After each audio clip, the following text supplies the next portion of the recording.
I never expected a single sentence to rearrange the entire architecture of my life, yet I still remember the way her voice sliced through the quiet room and settled into my chest like a whispered prophecy. "You're not running anymore." The moment she said it, something inside me jolted, an instinctive flinch, like a trapped animal realizing its escape route had quietly vanished. My breath snagged, my fingers curled into the fabric of my sleeves, and I felt an emotion I couldn't name. Fear, maybe, or relief, or some strange mixture of both. I hadn't known which one was stronger. I still don't. I remember the room being impossibly still. Not silent, just still, like the air itself refused to move until I did. She stood by the doorway, arms folded with a calmness that felt both disarming and unyielding. She didn't raise her voice. She didn't need to. Something in her presence did more than volume ever could. She took a slow step toward me, her heels tapping gently, decisively, as if each sound asked a question I wasn't ready to answer. My heart pounded with a strange rhythm. Too fast, then too soft. I could barely meet her eyes. They held a certainty I didn't understand, and yet somehow desperately wanted to. "I know what you've been hiding," she said, and the words didn't feel like an accusation. They felt like a key sliding into a lock I'd spent years pretending wasn't there. "I know what you're afraid to admit. And I'm not here to expose you. I'm here to help you face it." My throat tightened. I wanted to speak, to deny, to laugh, to lie, to run. Anything but stand frozen in the center of that quiet room with my secrets trembling between us like fragile glass. But she stepped closer, and her presence softened, not weaker, just warmer. "You don't have to keep pretending," she murmured. "Not with me." Her words cracked something open inside me. Not loudly, not violently, more like a quiet tear in the fabric of my fear, allowing a sliver of light to slip through. I had spent years suppressing the truth of who I was, years tucking away certain thoughts, certain urges, certain images that slipped through my mind like contraband dreams. Thoughts I didn't dare keep. Feelings I didn't dare name. A sense of self I didn't dare claim. But she saw all of it. Somehow. Effortlessly. As if she had been watching a version of me I'd been too scared to look at directly. When she finally reached me, she lifted a single finger to my chin and tilted my face upward. Not roughly. Not possessively. Just enough to make me meet her gaze. "You've been living like a guest in your own life," she whispered. "It's time to come home." My chest ached. Not a painful ache, more like an ache of recognition, of seeing something that had been in front of me for years but only now beginning to take shape. She let her hand fall from my chin, then stepped back just slightly, giving me space, but not distance. "I'm going to guide you," she said, "if you let me." I felt myself swallow hard, breath shallow, heart trembling with a strange new awareness. Something in her tone made me feel small, not in a degrading way, but in a way that made surrender feel strangely safe, even necessary. What do you want me to do?" I whispered, surprising myself with how fragile my voice sounded. Her eyes glimmered with something I couldn't name, compassion wrapped in certainty, softness wrapped in authority. "I want you to tell me the truth," she said, "about who you really are when no one is watching." My legs weakened. My voice faltered. Memories flickered through my mind, quiet nights trying on things that didn't belong to me, moments of longing I dismissed as fantasies, feelings I buried under layers of fear and denial. I opened my mouth to speak, but nothing came out, only a trembling breath. She smiled, not mockingly, not triumphantly, but understandingly. "You don't have to say it," she said softly. "Not yet. I already know." And somehow, impossibly, I felt seen, fully, painfully, beautifully seen. Seen in a way that made my heart squeeze and my breath stutter. Seen in a way that made escape feel pointless. Seen in a way that made surrender feel inevitable. She stepped even closer, her voice dropping to a near whisper.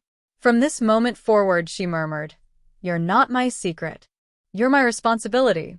Something inside me shivered at her words, an instinctive reaction that wasn't fear, wasn't excitement, wasn't submission, wasn't rebellion, but a confusing mixture of all four. I didn't know what she meant. I didn't know what she intended. But I knew one thing with perfect clarity. My life had just changed. Irrevocably. Quietly. Completely.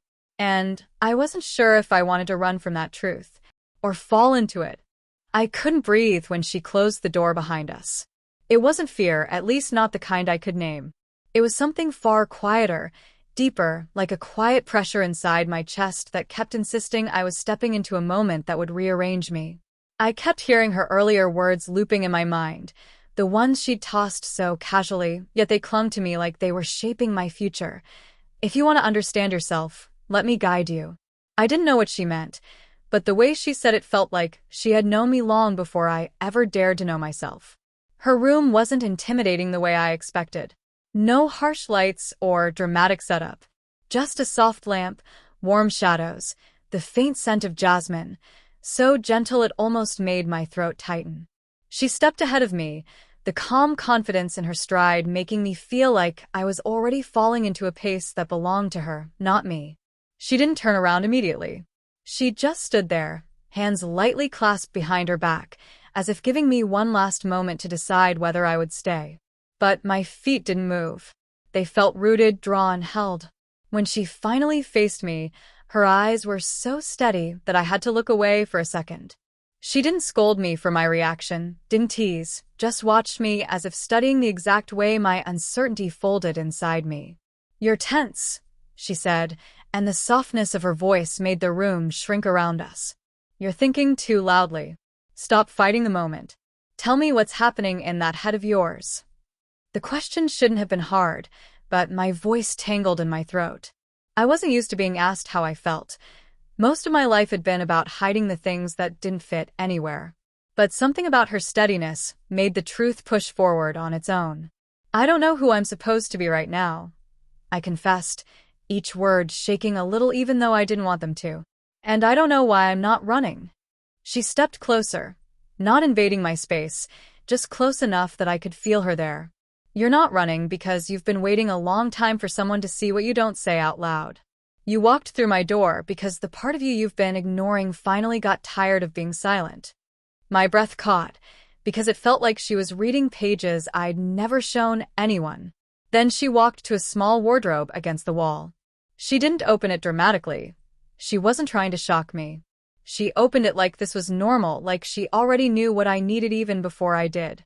Inside were soft fabrics, delicate colors, gentle shapes, none of which felt humiliating or extreme. Instead, they looked quiet, comforting, like an invitation rather than a command. She selected something simple from inside, a pastel robe, soft as a whisper. Holding it carefully, she turned back to me. "This isn't a costume," she said. "And it isn't a joke. This is just a layer. A moment. A chance to see how it feels to step out of the version of yourself that's been weighing you down." My hands trembled when she offered it to me. Not because of the garment itself, but because of what it meant. It felt like she was offering me a mirror I'd spent years avoiding. I didn't take it immediately. I needed a breath, maybe 10. She didn't push. She waited with the kind of patience that made me feel like I wasn't disappointing her by hesitating.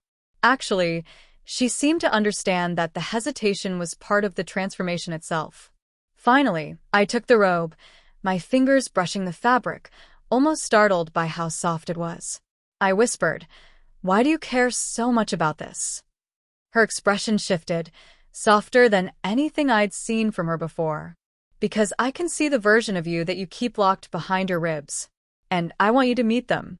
Not for me. For you." I swallowed hard because her words felt too real, too kind, too dangerous.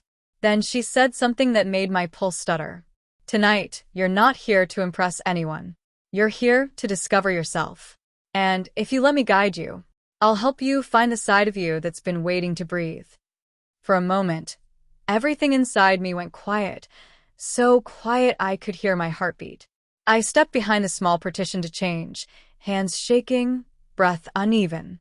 And as I slipped into the robe, I felt something shift, subtle, but startling. I didn't feel ridiculous. I didn't feel like I was pretending.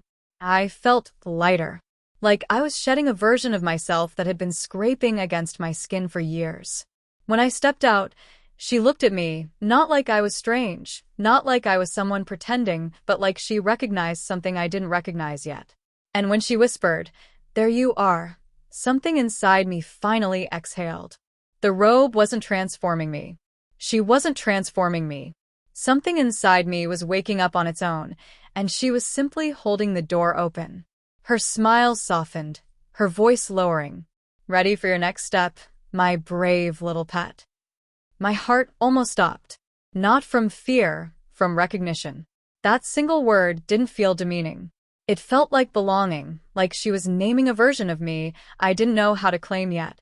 My voice trembled, but I nodded. And in that moment, I wasn't the same person who had walked in. The transformation had already begun. I didn't expect my legs to feel weak, but they did.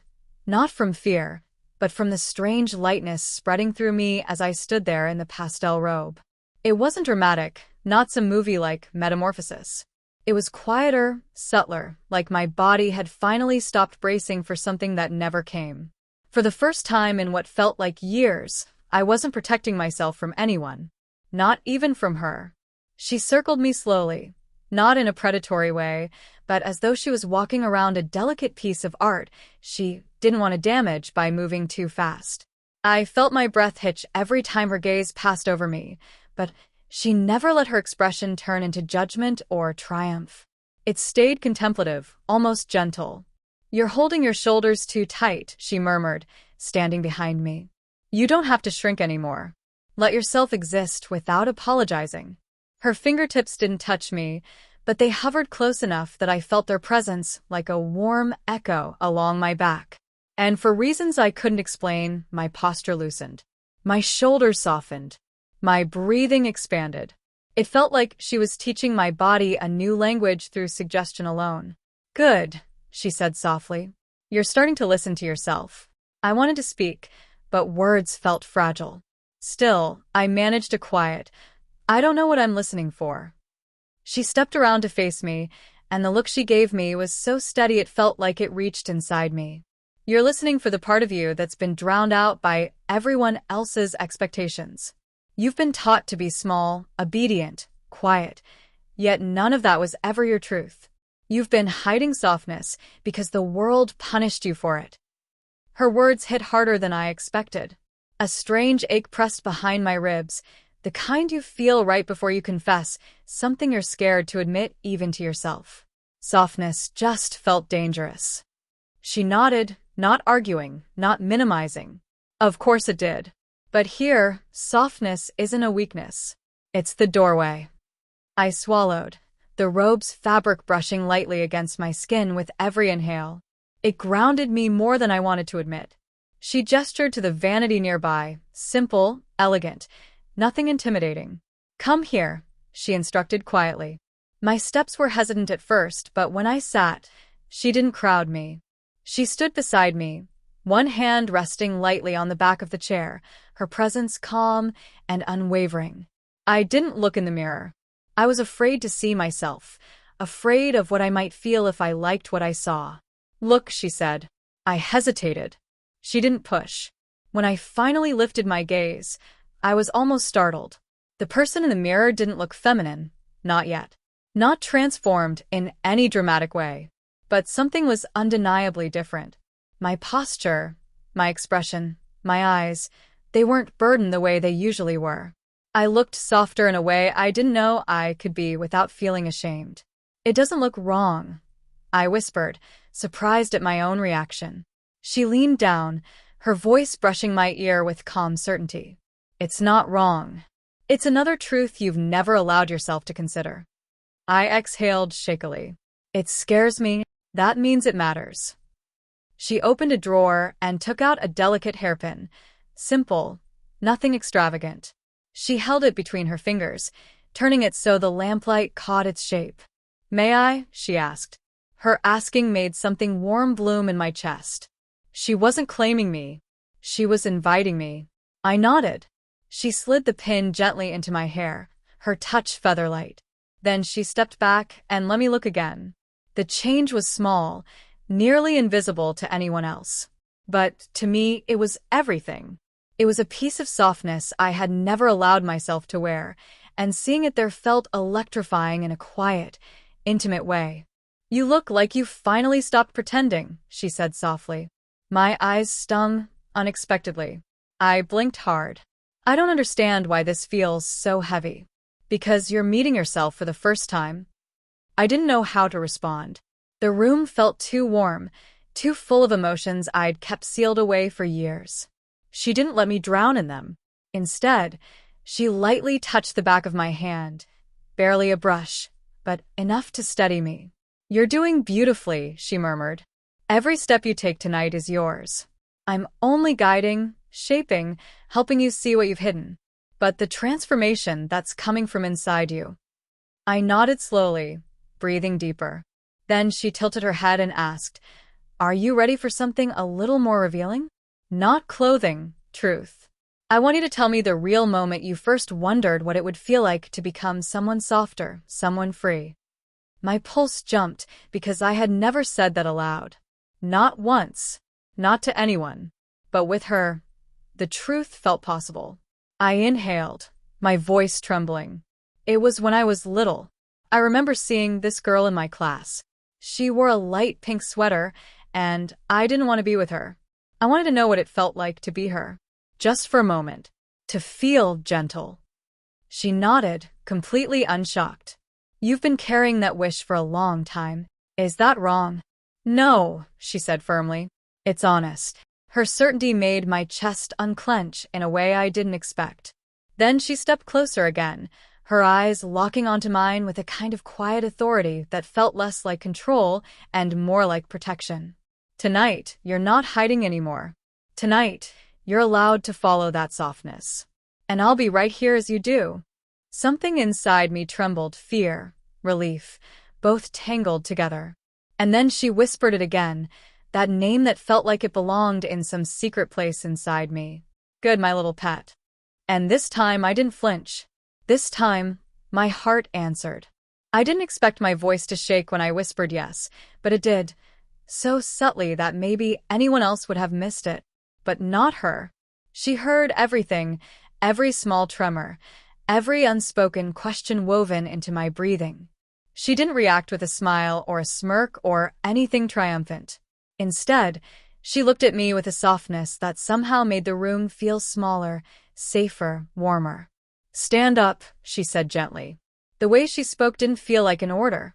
It felt like an invitation I already knew I would accept.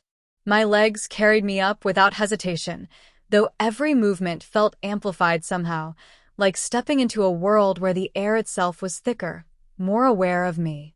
She reached toward the wardrobe again, but not for clothes this time. She pulled out a small velvet box, dark blue and worn at the edges. Something about it made my heart thrum harder. She didn't open it immediately.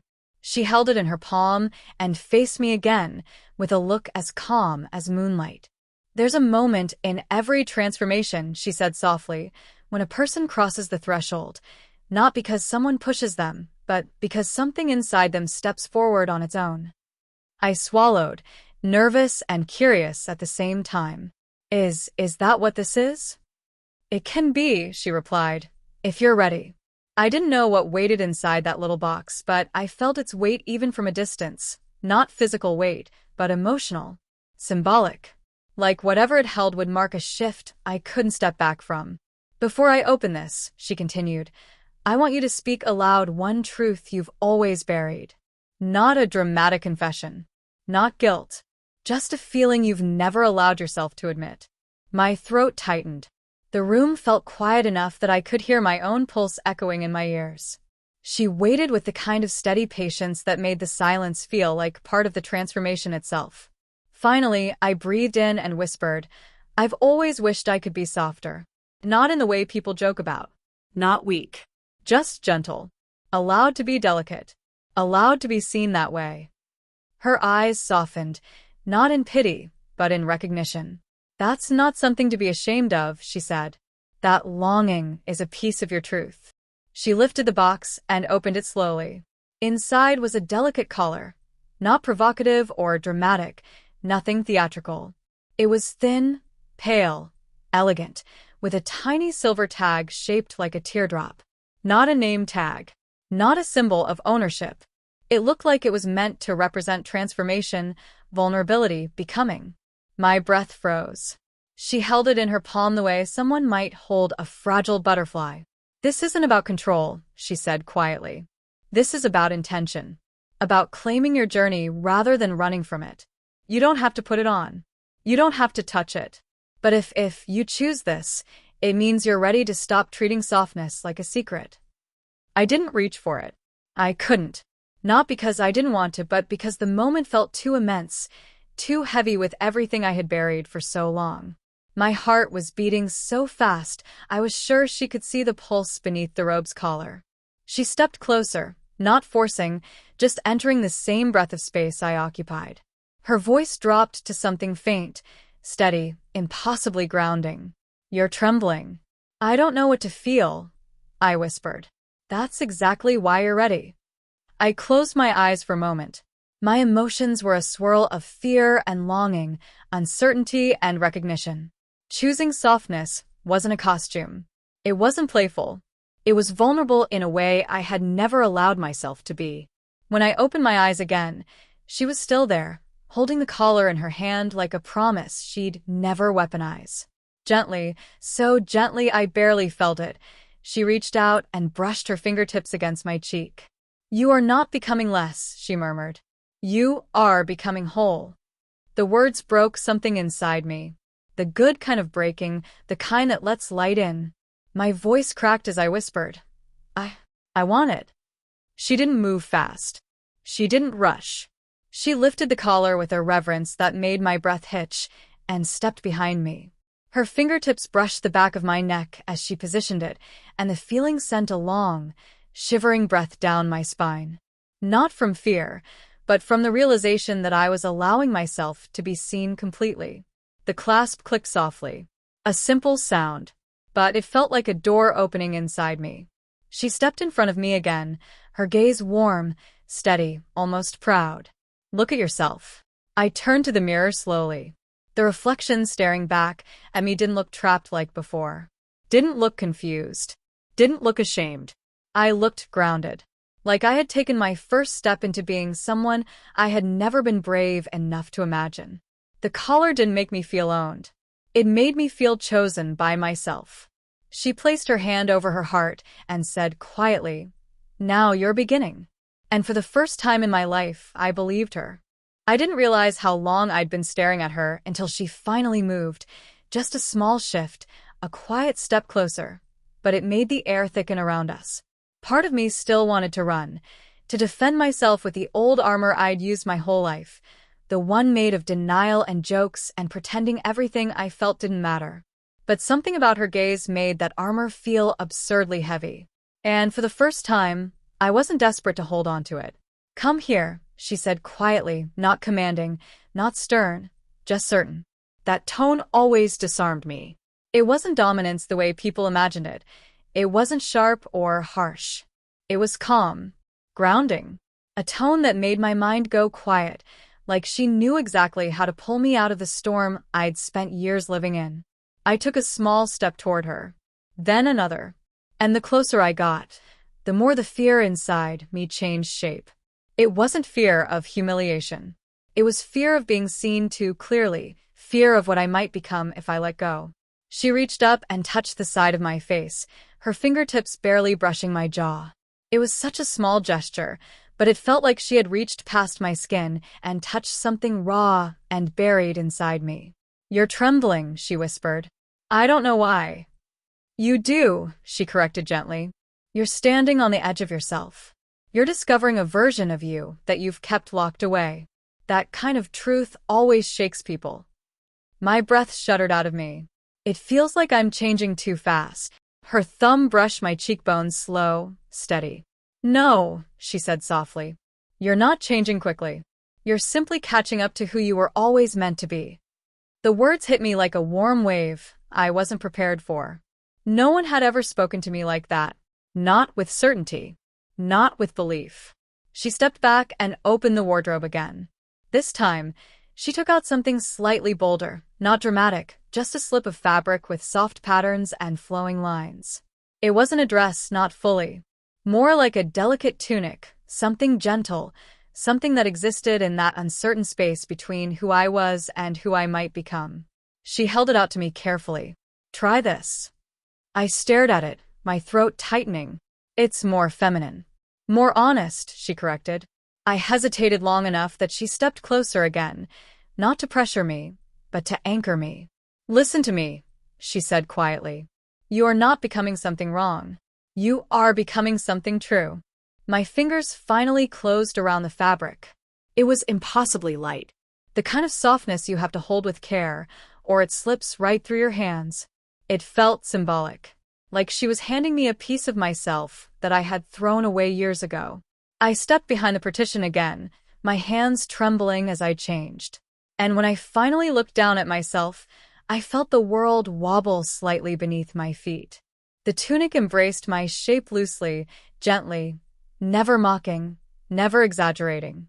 It felt like something made for softness, not show. I stared for a long time, not because I thought I looked convincing, but because for once I didn't hate what I saw.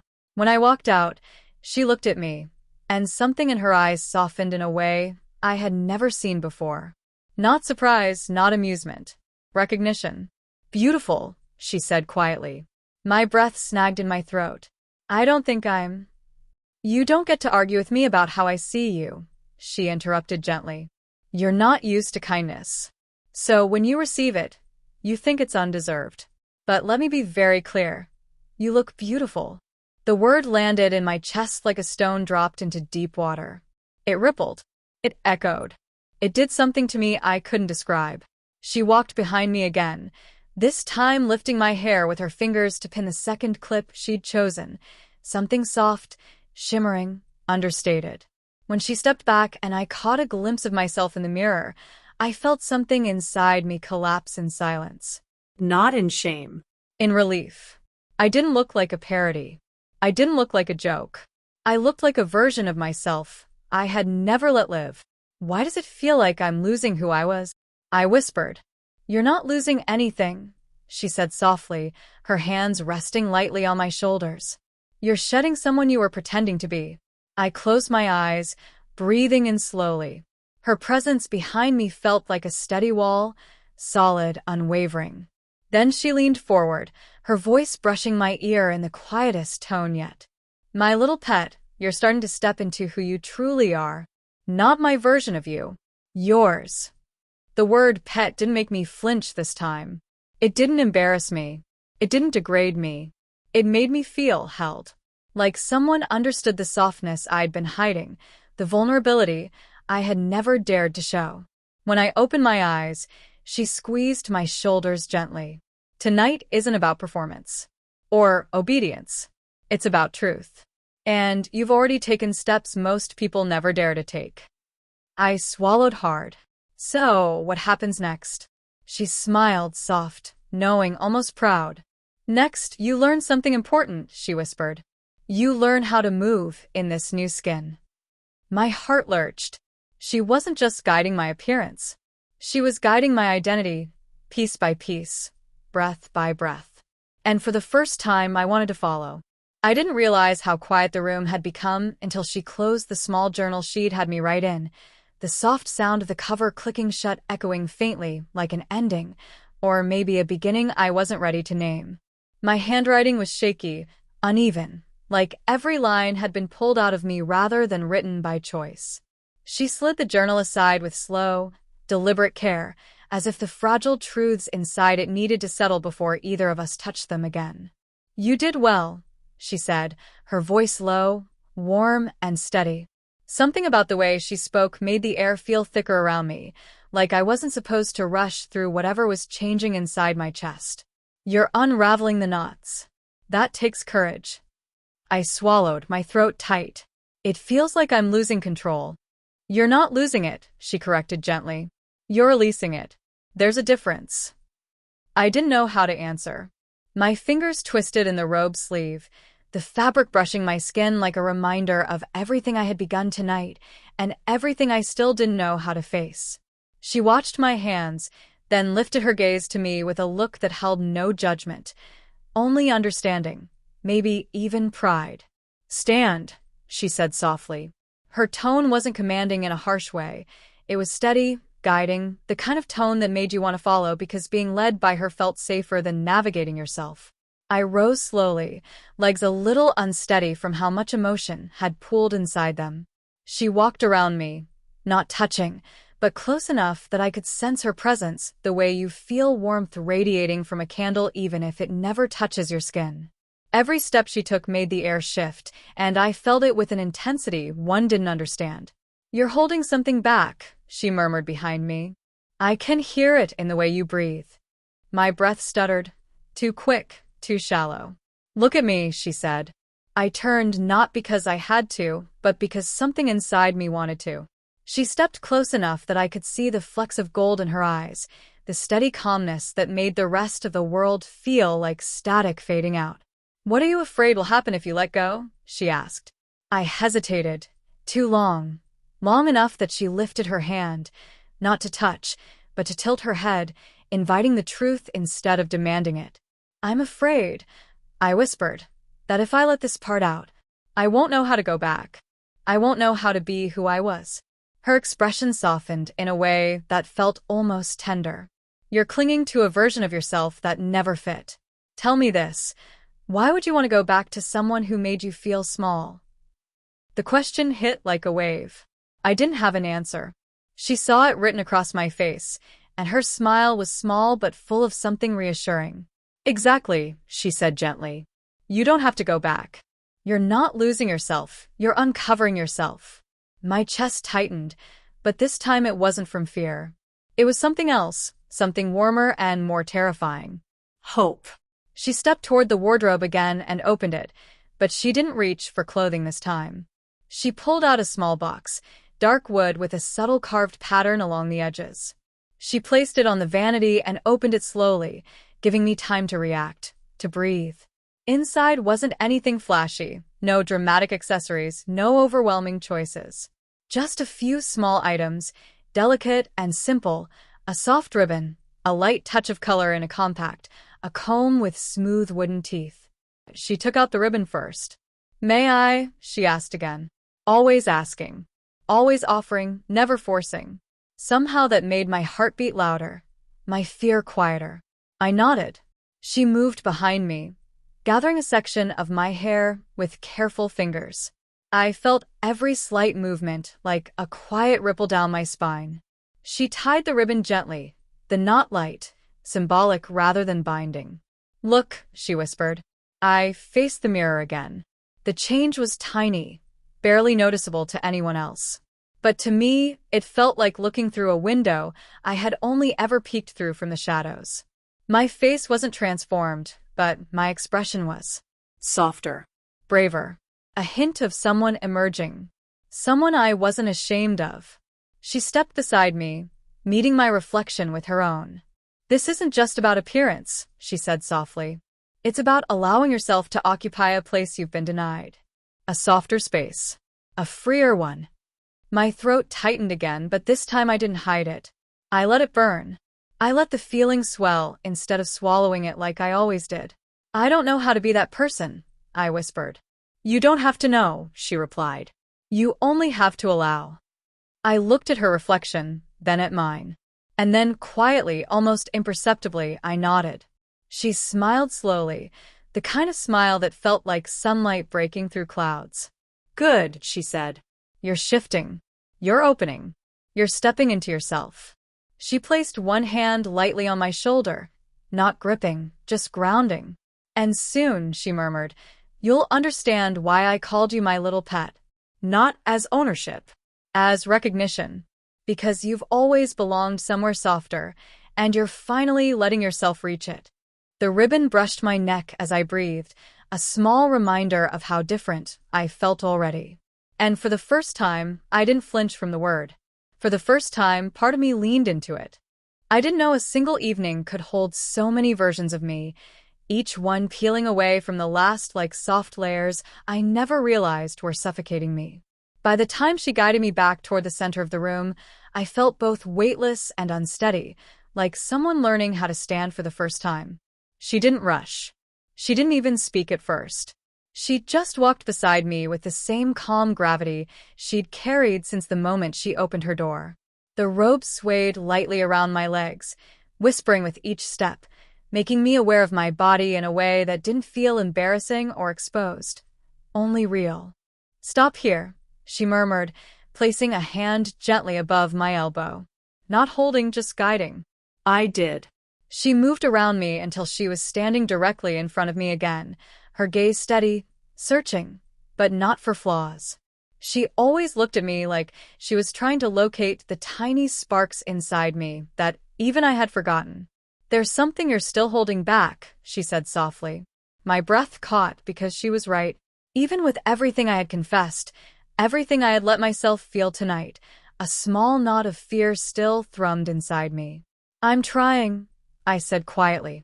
"I know. And you're doing beautifully. But you're not done yet." Her words weren't a demand. They were an invitation. She stepped closer, close enough that I could see the flecks of warmth in her eyes, the curve of her calm, patient expression.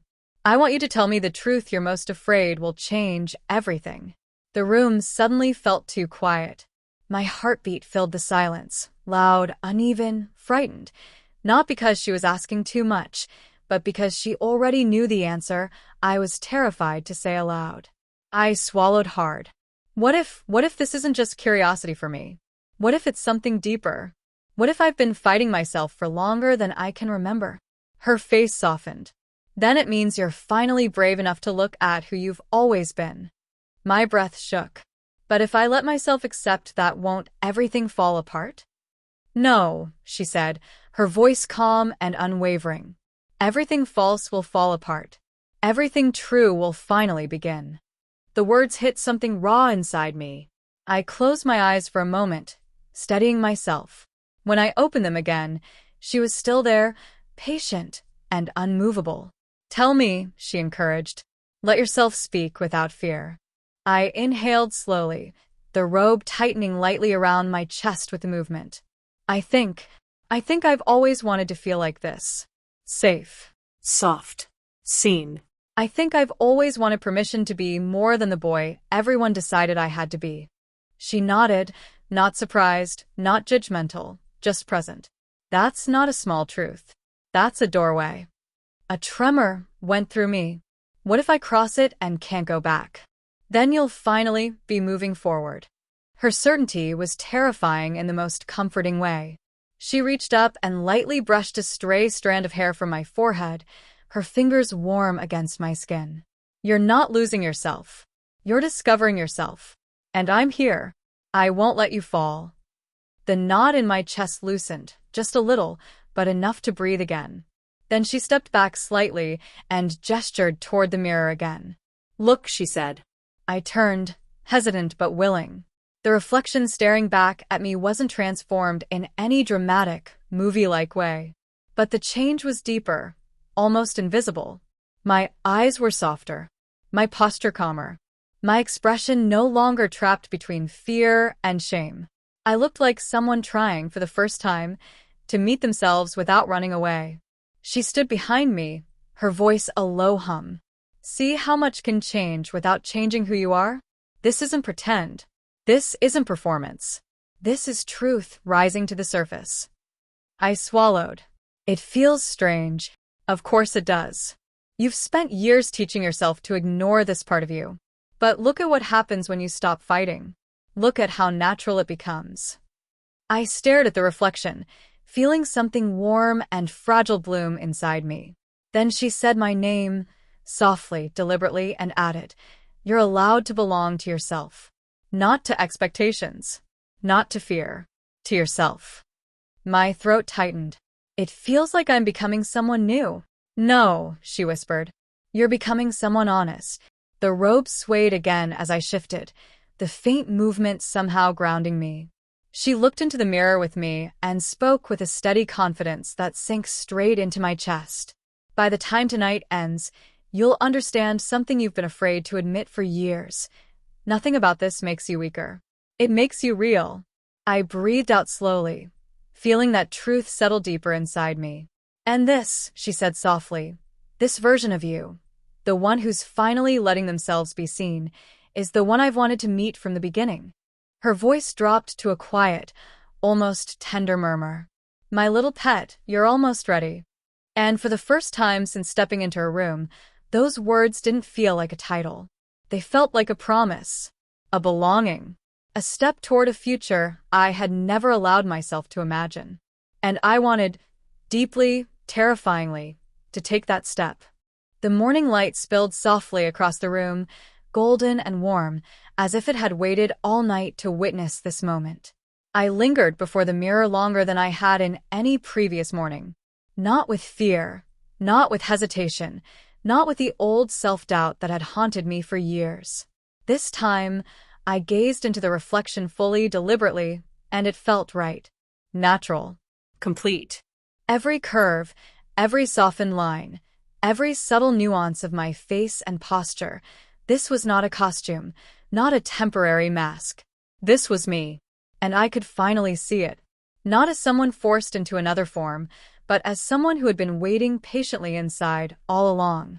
She entered quietly, her presence as steady as ever, but there was a different energy in the air now. Pride? Approval? Perhaps. But also something gentler, a calm acknowledgement of the work, the patience, the courage it had taken to arrive here. She didn't need to speak. Her eyes alone said it all. "You've arrived." We stepped outside, and the world didn't feel the same.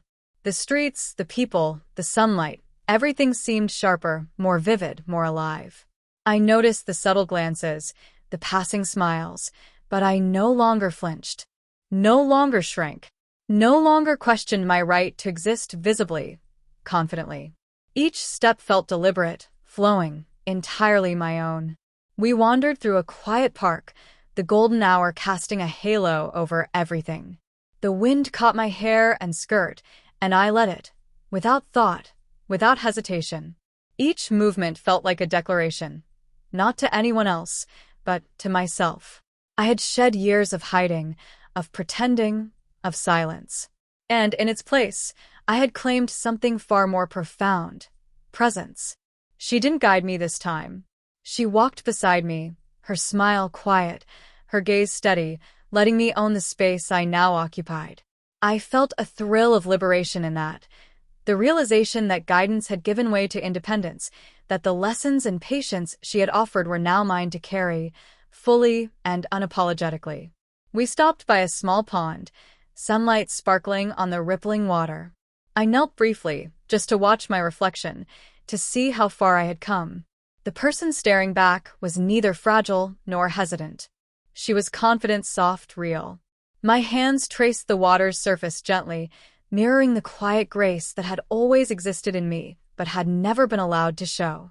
"I see you," I whispered aloud, more to the reflection than to her.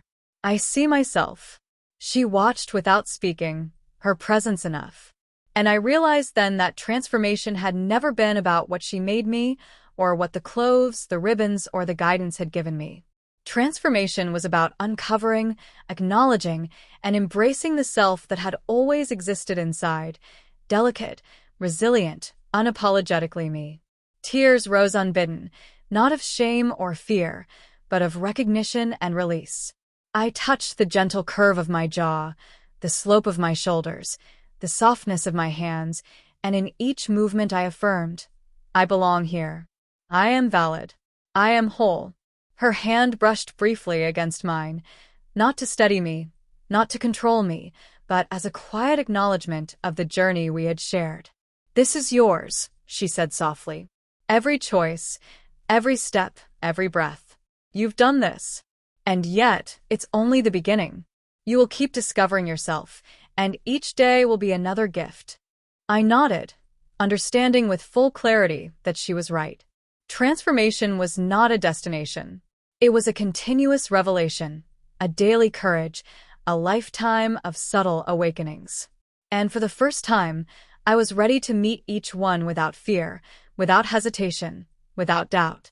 The sun dipped lower, bathing the park in long shadows and gold. I stood there, wind playing with my hair, skirt shifting with the breeze, my reflection in the pond steady and beautiful.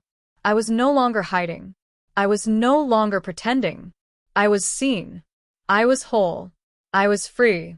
And in that quiet, glowing moment, I understood fully that every step, every lesson, every trembling yet deliberate motion, was not simply transformation. It was liberation. I exhaled, a long, steady breath that carried every fear, every doubt, every restraint into the air behind me. And I smiled. Finally, truly holy.